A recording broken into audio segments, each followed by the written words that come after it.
आणि ज्या वेळेला खाते वाटप होतील तर तुम्ही अध्यक्ष महोदय विशेष लक्ष घालून असं सांगितलं गेलं पाहिजे की आदिवासींमध्ये, आदिवासी नाही सगळ्यांच्या तिथं शिक्षणापासून कोणीच वंचित राहिला नाही पाहिजे। त्यामुळे वसतिगृहांच्या सुविधा निर्माण झाल्या पाहिजे, चांगलं शिक्षण भेटलं पाहिजे, मुलींना शिकवलं पाहिजे, मुली शिक्षणापासून बाजूला नाही झाल्या पाहिजे। आज आपण लाडकी बहीण योजना जी राबवतोय तर आम्हाला या वेळेला असा सामना करायला लागत होता की ज्या आमच्या आजी आहेत वय 65 वर्षापेक्षा मोठ्या महिला भगिनी त्या म्हणायच्या तुम्हाला लाडक्या बहीणच पाहिजे, आम्ही नकोय का?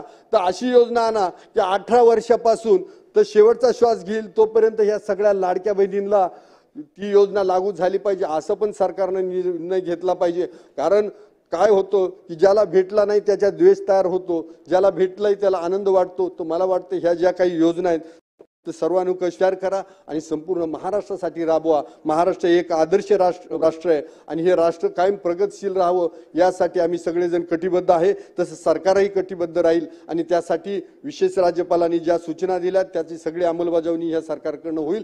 परत एकदा राज्यपालांच्या भाषणाला या सरकारला पाठिंबा देतो आणि थांबतो। जय हिंद, जय महाराष्ट्र।